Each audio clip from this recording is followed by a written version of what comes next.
ಏನು ಮಾಡ್ಬೇಕು ಸರ್ ಇವಾಗ? ಕೈ ಬರ್ಕೊಡ್ರಿ, ಗುಳಿಗೆ ಬರ್ಕೊಡ್ರಿ ಸರ್. ಗುಳಿ ಬರ್ಕೊಡ್ರಿ. 2 ದಿನ ಹೋಗುತ್ನಿ. 5 ದಿನಕ್ಕೊಮ್ಮೆ ಸರ್. 5 ದಿನಕ್ಕಂದ್ರೆ ಹತ್ತು. ಹಾಂ 10 ಬರ್ಕೊಡ್ರಿ ಸರ್. 10 ದಿನಕ್ಕೊಮ್ಮೆ ಗುಳಿ. ಹಾಂ ಬರ್ತಾಳು. ಇನ್ನೂ 2 ಬರ್ಕೊಡ್ರಿ. ಟೈಮಿಂಗ್ ಏನು ರೀ? ಟೈಮಿಂಗ್ ಏನು? ಗುಳಿಗೆ ಟೈಮಿಂಗ್ ಏನು ರೀ? ಮಧ್ಯಾಹ್ನ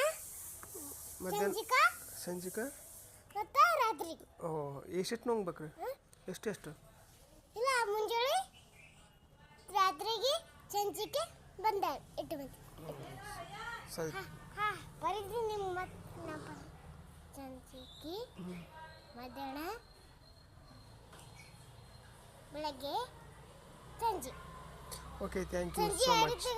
ಸಂಜೆ ಬರ್ತಾರೆ 2 ತಿಂಗಳು 2 ಸಂಜೆ ಹಾಕೋದು. ಸಂಜೆ ಇವತ್ತೇನು ಒಂದಿನ ಬರ್ತಾರೆ. ಇಲ್ಲ ನೀವು ಒಂದಿನ ಹಾಕೊಂಡು ಇನ್ನೊಂದು ಗೋಲಿ ಅದ ಇಲ್ಲ ನಿಂಬಳಿ. ಹಾಂ ಹೌದು. 2 ಅವೆ ಅವು ಹಾಕೋಬೇಕು. ಒಂದಿನ ಏನರ ಹೊಟ್ಟೆ ಬೇನೆ ಆಯ್ತು ಅಂದ್ರೆ ಏನು ಮಾಡಬೇಕು? ಏನು ಮಾಡಕ್ರಿ?